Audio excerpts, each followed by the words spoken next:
अस्सलाम वालेकुम, this is Mirza Saad Baig. I hope you people are doing well.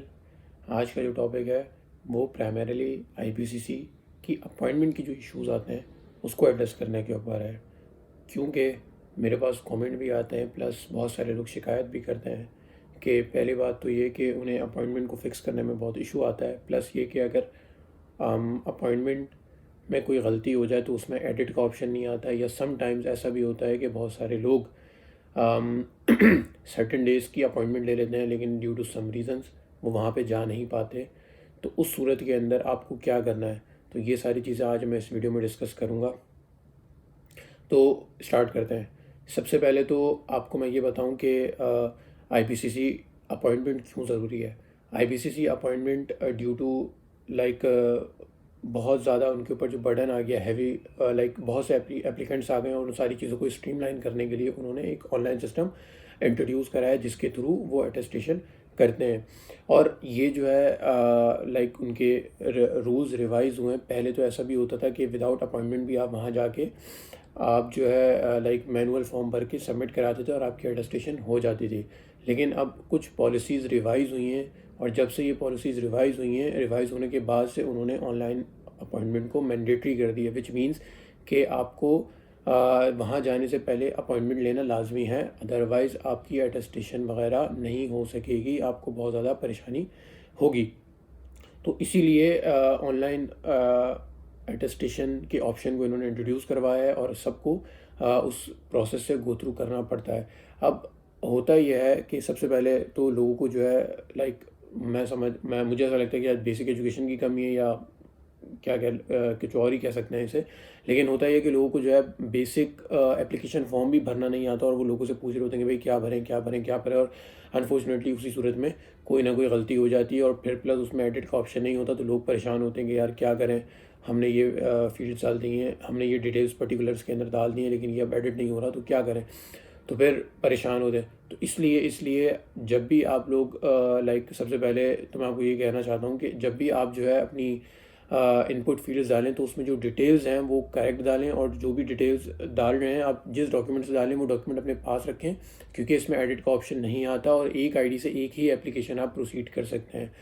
अभी मेरे पास एक कमेंट आया था रिसेंट वीडियो पे जिस पे वो बंदा यही कह रहा था कि यार मैंने अपॉइंटमेंट लिया था और मैं उस दिन जा नहीं सका, तो अब मुझे क्या करना चाहिए, और उसमें जो है नई एप्लीकेशन का आ भी नहीं रहा ऑप्शन। तो मेरे भाई सिंपली आपका सोल्यूशन इस चीज़ का ये है कि आप अपनी एक नई आईडी बनाएं जीमेल की, या कोई नया यूज़र आईडी पासवर्ड एक बनाएं, और उसके थ्रू आप दोबारा रजिस्ट्रेशन करें, अपनी दोबारा से एप्लीकेशन वहाँ पे सबमिट करें, और उसमें जो अपनी आपकी करेक्ट डिटेल्स हैं वो सारी चीज़ें डालें, और देन फिर उसके बाद अपना जो अपॉइंटमेंट है वो स्केड्यूल करें, और जिस दिन स्केड्यूल किया है उस दिन आप वहाँ पे जाएं और अपना काम करवा लें। तो विदाउट अपॉइंटमेंट या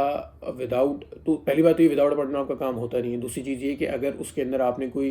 आपका इशू आ गया है और आपसे रेक्टिफिकेशन नहीं हो रही है, तो आपको सिंपल सा हल इसका यही है कि आप वो ईमेल को छोड़ें, वो उस एप्लीकेशन को छोड़ें और आप एक नई यूज़र आईडी लेकर उससे जो है ना अपनी एप्लीकेशन दोबारा इनिशिएट करें। अच्छा, एक केस ऐसा भी हुआ कि यार जो एक एप्लीकेशन है उससे आपने एक डॉक्यूमेंट की तो डिटेल्स आपने फुलफ़िल सही की, और दूसरे की आपने लाइक कोई उसमें एरर आ गया या कोई ऐसी चीज़ हो गई कि जिससे लाइक कोई ना कोई भी इशू आ गया आपकी एप्लीकेशन में। तो उस सूरत में आपको ये करना है कि आपने जो एप्लीकेशन सही भरी है सिर्फ उसकी पेमेंट करें, और देन फिर उसके बाद जो आपका डॉक्यूमेंट रह गया है उसके लिए आप एक न्यू एप्लीकेशन बनाएं, उसके थ्रू आप जो है अपने चीज़ों को प्रोसीड करें। तो ये एक सिंपल सा सोल्यूशन है कि अगर आपको ऑनलाइन अपॉइंटमेंट लेने में इशू आ रहा है, विच मीन्स कि आपके एंड से कोई फ्लॉ हो रहा है, और अगर फ्लॉ आपके एंड से हो रहा है और आपके पास या कोई भी आपसे गलती हो गई है, आपने कोई डिटेल्स गलत डाल दी है या कोई भी चीज़ हो गई है, तो आपको करना ये है कि आप सिंपली उस आईडी को रिवोक करें, ख़त्म करें, और उसी के बिहाफ पे एक नई यूज़र आईडी क्रिएट करें, उस पर अपनी जो एप्लीकेशन है उसको प्रोसीड करें, और अपनी जो डिटेल्स है वो बिल्कुल करेक्ट डालें। और